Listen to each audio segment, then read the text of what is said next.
Sir నమస్తే sir. నమస్కారం. ఇప్పుడు చూస్తే అమృత గారు కూడా మొన్న కోర్టు ఆల్రెడీ స్టే ఇచ్చింది.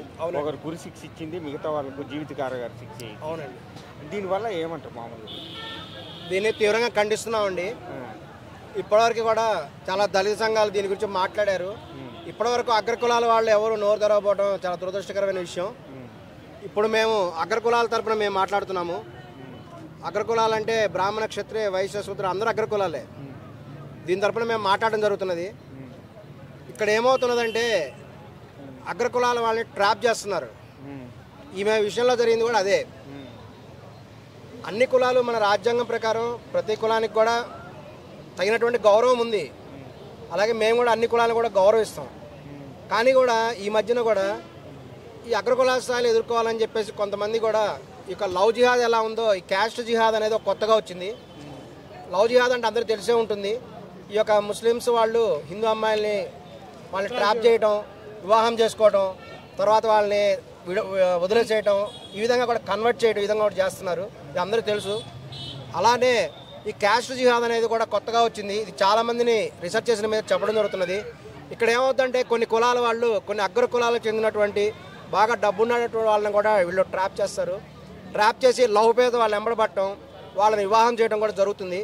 తద్వారా వాళ్ళు సమాజంలో వాళ్ళ స్థాయి ఇద్దరు కూడా ఏదైతే ఉందో లవ్ చేసుకొని పెళ్లి చేసుకున్నారు, కానీ బలవంతంగా ఆయన ఏమి లాక్కొచ్చి పెళ్లి చేసుకోలేదు. అది ట్రాప్ చేయడం జరిగింది. ఆ అమ్మాయిని ట్రాప్ చేశారు. ఒక మాల కులానికి చెందినటువంటి ఎస్సీ చెందినటువంటి ఆ పిల్లవాడు ఈ అమ్మాయి డబ్బున్నది, వైశ్యులకు చెందినది, యొక్క బ్రాహ్మణ, క్షత్రియ, వైశ్య, శూద్ర వీళ్ళందరూ కూడా అగ్రకులాల వాళ్ళందరూ టార్గెట్ చేస్తున్నారు. ఇందులో వైశ్య కులం అంటే వాళ్ళు ఇంకా కూడా కొంచెం సాఫ్ట్గా ఉంటారు కాబట్టి ఆ అమ్మాయి బాగా డబ్బున్న అమ్మాయి, ఆ అమ్మాయిని కనుక టార్గెట్ చేస్తే మన వాల్యూ పెంచుకోవచ్చని ఆ అమ్మాయిని ట్రాప్ చేశారు. ఆ పిల్లోడు 9వ తరగతి నుంచి ఆ అమ్మాయి ఎమ్మడబట్టడం జరిగింది. ఎమ్మడబట్టడం, లవ్ చేస్తున్నానటం, ఆ అమ్మాయి ఒప్పుకోకపోతే ఆమె రకరకాల వేధించడం చేశాడు. చివరికి కూడా అతని వేధింపులు తట్టుకోలేక ఆమె అతనికి లొంగిపోయింది. ఆ అమ్మాయికి అప్పటి నుంచి కూడా 10వ క్లాస్ నుంచే బ్లూ ఫిల్మ్లు చూపించడం, ఇట్లా చాలా బ్యాడ్ వన్ని చూపించేసి ఆ అమ్మాయిని కూడా వాళ్ళు చెడగొట్టేశారు. తర్వాత ఆమెకు మందు కూడా పెట్టారు. ఈ విధంగా పెట్టడం వల్లే ఆమె చాలా జీవితంలో కూడా చాలా బ్యాడ్గా కూడా అయిపోయింది. చివరికి కూడా అతను వివాహం చేసుకొని కూడా వెళ్ళింది. ఈ వివాహం ఇదంతా కూడా వాళ్ళ తల్లిదండ్రుల యొక్క అనుమతి లేకుండా జరిగింది. ఇక్కడ 2 రకాలైనటువంటి పీపుల్ ఉంటారు. చాలామంది క్యాస్ట్ అంటే క్యాస్ట్లో ఏముందంటారు, క్యాస్ట్లోనే అంతా ఉంది. ఎందుకంటే ప్రతి కులానికి కూడా కొన్ని సంస్కృతి, కొన్ని సాంప్రదాయాలు ఉంటాయి. ఇప్పుడు మనం అందరినీ గౌరవించాలి కాబట్టి ఒక వైశ్య కులం అంటే వాళ్ళకి కొన్ని సాంప్రదాయాలు ఉంటాయి, కొంత సంస్కృతి ఉంటుంది. బ్రాహ్మణులకు కొంత సంస్కృతి సాంప్రదాయాలు ఉంటాయి. ఇంకా అనేక కులాలకు కూడా వాళ్ళ సాంప్రదాయాలు ఉంటాయి. ఈ కింద ఒక క్యాస్ట్ వాడు వేరే క్యాస్ట్ చేసుకోవడం వల్ల వాళ్ళ సంస్కృతి సాంప్రదాయాలకు ఖచ్చితంగా డిఫరెన్స్ వస్తుంది. ఇంకోటి ఏంటంటే వాళ్ళ కులనాశనం కూడా జరిగింది. అంటే ఒక పక్కన చూస్తే మొన్న మారుతిరావు తమ్ముడు కూతురు కూడా ఆల్రెడీ అయింది. కేవలము ఆ అమృత చేసిన తప్పు వల్ల ఈ రోజు మా నాన్న జైలుకి వెళ్తున్నాడు. అమృత అదే విధంగా అమృత తప్పు చేస్తే తండ్రి కూడా అదే తప్పు చేసి చంపించడం కూడా తప్పే కదా, అది కూడా తప్పే కదా. అవునండి, తప్పేనా? అమృతని ట్రాప్ చేశారండి. అమృతని వెనక్కు తీసుకురావడానికి వాళ్ళు విపరీతమైన ప్రయత్నం చేయడం జరిగింది. వాళ్ళు ఇంకా ఏంటంటే ఈమెను ఒక తల్లిదండ్రులు లెక్క చేయకుండా ఇక్కడ సమాజంలో 2 రకాలైనటువంటి పీపుల్ ఉంటారు. ఒకటి ఏంటంటే తల్లిదండ్రులను గౌరవించి పెద్దవాళ్ళని గౌరవించే ఒక వర్గం ఉంటే, తల్లిదండ్రులను గౌరవించకుండా పెద్దవాళ్ళని గౌరవించకుండా వర్గం ఇంకొకళ్ళు ఉంటారు. ఈమె ఏం చేసిందంటే తల్లిదండ్రులను గౌరవించే వర్గం కాకుండా తల్లిదండ్రులను గౌరవించకుండా ఉండే వర్గంలోకి వెళ్ళిపోయి తల్లిదండ్రులకు అంగీకారం లేకపోయినా సరే ఇంట్లో నుంచి ఆమె వెళ్ళిపోయినప్పుడు తండ్రిగా అతను చాలా బాధపడ్డాడు. ఎందుకంటే అతను అన్ని కష్టపడి ₹1,00,00,000 సంపాదించింది ఎవరి కోసం? అన్ని అమ్మాయి కోసమే కదా. తన అమ్మాయికి ఒక సంక్షేమం కోసం ఇంత పని చేస్తుంటే వ్యక్తి కూతురు సంతోషం తెలుసుకోలేకపోయాడా? కూతురు సంతోషం అంటే ఆమె తెలియని వయసులో చేసిన పొరపాటు అది. 18-17 ఏళ్ల వయసులో ఆమెకి ఏం తెలుస్తుంది? చాలా మంది అంటారు ఖచ్చితంగా కూడా తల్లిదండ్రుల పర్మిషన్ ఉంటేనే కూడా వివాహం చేయాలి. ఈ విధంగా చట్టాన్ని మార్చాలి, భారతదేశంలో చట్టాన్ని మార్చాలి.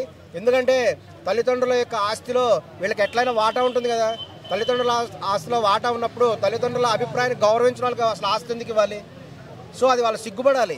ఇప్పుడైనా అమృత కూడా సిగ్గుపడాలి. ఇంకేందంటే ఇప్పుడు ఆమె వెళ్ళిపోయింది. ఆమె వల్ల ఏమైంది, అతని యొక్క తండ్రి ఒక గౌరవనీయ పొజిషన్లో ఉండేవాడు. ఒక టీఆర్ఎస్ పార్టీలో చేరి లేకపోతే కాంగ్రెస్ పార్టీలో కానీ ఖచ్చితంగా టికెట్ వచ్చేది. అతనికి వస్తే ఇవాడి ఎమ్మెల్యే గానో ఒక మినిస్టర్ గానో ఉండాల్సిన వాడు. అటువంటి వాడు అమ్మాయి చేసిన వల్ల అతను పరువు పోయింది. సమాజంలో తలెత్తుకోలేక అతని ఆస్తులన్నీ కూడా కోర్టు కేసుల్లో, పోలీసు కేసుల్లో ఇరుక్కుపోయినాయి. ఇంకా అతను ఏం చేయలేక చివరికి డబ్బులకు కూడా ఇబ్బంది పడ్డాడట. చివరికి లాయర్కి డబ్బులు కట్టడానికి కూడా ఫీజుకి డబ్బులు కట్టడానికి డబ్బులు లేవు ఆయనకి. ఇటువంటి భయంకరమైన పరిస్థితి ఎదుర్కొన్నాడు.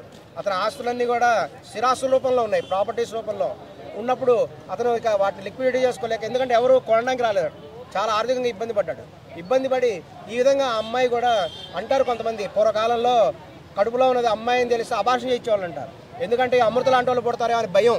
ఈ అమృత లాంటి వాళ్ళు కనుక ఇంకొంతమంది పుట్టారంటే మళ్ళీ భవిష్యత్తులో కూడా కడుపులో ప్రెగ్నెన్సీలో ఉన్నది ఆడపిల్ల అని తెలిస్తే ఖచ్చితంగా అబార్షన్ చేయిస్తారు. ఎందుకంటే అమృత లాంటి వాళ్ళు పుట్టకూడదు. ఈమె ఎటువంటి చెడు సమయంలో కలవటంలో పుట్టిందో, అమావాస్య రోజు పుట్టిందేమో కానీ ఈమె వల్ల ఏంటంటే ఆమె తండ్రి చనిపోయాడు, మొగుడు చనిపోయాడు, చివరికి ఆమె బంధువులందరూ కూడా, ఇక ఆయన బాబాయ్ కూడా ఇప్పుడు జీవిత ఖైదీ అయ్యేటువంటి పరిస్థితి వచ్చింది. ఆమె కూతురు కూడా, అతని కూతురు తీవ్రంగా బాధపడుతుంది. ఎవరు బాధపడాల్సిన అవసరం లేదు, ఎవరికి ఎటువంటి శిక్షలు కూడా పడవు. ఎందుకంటే వీటికి ఖచ్చితంగా కూడా హైకోర్టులో అప్పీల్ చేయడం జరుగుతుంది. హైకోర్టులో అప్పీల్ చేయి హైకోర్టులో కూడా వాటి వాదనాన్ని కూడా నడుపుతారు. ఒకవేళ హైకోర్టులో కూడా అటువంటి తీర్పే వస్తే ఖచ్చితంగా సుప్రీంకోర్టులో కూడా చేయడం జరుగుతుంది. ఖచ్చితంగా కూడా దీన్ని అమలు చేయనివ్వము.